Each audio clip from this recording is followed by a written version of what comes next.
दिन में तू ना हो वो दिन ही नहीं, जिस जीवन में तू ना वो जीवन नहीं। मत्ती रचना सुसमाचार 16 अध्याय का 23वें वचन। उसने फिर कर पतरस से कहा, ए शैतान, मेरे सामने से दूर हो, तू मेरे लिए ठोकर का कारण है, क्योंकि तू परमेश्वर की बातें नहीं पर मनुष्यों की बातों पर मन लगाता है। परमेश्वर यीशु मसीह अपने क्रूस का मृत्यु के बारे में चेलों से कह रहे थे, यरूशलेम में जाना है, वहां याजक लोग और प्राचीनों ने सब मिलके यीशु को पकड़ेंगे, मुझे क्रूस पर जाना है, मर के दफना के तीसरा दिन जी उठूंगा। ऐसे अपने चेलों को मृत्यु के बारे में और जीवन पुनरुत्थान के बारे में यीशु अपने चेलों के बारे में जब कह रहे थे, बहुत जहां में इसके पहले भी परमेश्वर संक्षेप रूप से चेलों को अपने क्रूस की मृत्यु के बारे में कहा और गुप्त रूप में कहा, लेकिन यहाँ पर देखिए सीधे सीधे साफ साफ अपने क्रूस को मृत्यु के बारे में कहता है।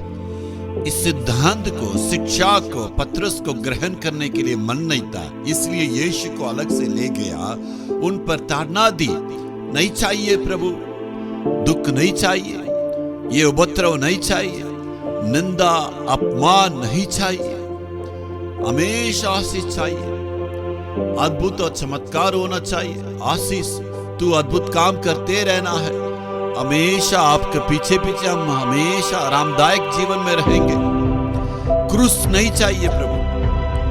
मनुष्य के और संसारिक रीति के अनुसार वो सोच रहे थे। तब प्रभु यीशु ने कहा, मुझसे दूर हो जाओ शैतान, तू परमेश्वर का नहीं और मनुष्यों की तरीके से तू सोच रहा है। तो सामन पतरस को यीशु ने ताड़ना दी। तब परमेश्वर की सोच विचार पर ध्यान देना, जो मसीह की बातें हैं। पतरस पवित्र आत्मा को जब तक प्राप्त नहीं किया तब तक ऐसे ही बातें किया, मनुष्य के बारे में कह रहा था और मानसिक तरीके से सोच रहा था। पवित्र आत्मा को प्राप्त करने के बाद उनके विचार बदल गया, वो हिम्मत से प्रचार कर रहा था और कह रहा था परमेश्वर की आज्ञा मानना है। तो परमेश्वर के लिए दुखों को सहने के लिए उन्होंने और वाक्य समझा और उनका विचार बिल्कुल बदल गया। तब मसीह का विचार क्या है? परमेश्वर की बातों पर ध्यान देना, उस विचार हमारे मन में रखना है। परमेश्वर के लोगों से प्रभु कहता है, परमेश्वर की अगर सोच विचार है तो पवित्र आत्मा कहता है आपको किसी भी कमी नहीं रहेगा, आपका परिवार में कोई कमी नहीं रहेगा, आपके सिर को प्रभु ऊंचा करेगा, आपके परिवार को प्रभु आशीष देगा, आपके बच्चों को प्रभु आशीष देगा। परमेश्वर की यदि सोच विचार रखेंगे तो प्रभु कभी भी नहीं छोड़ेगा। Hallelujah, hallelujah.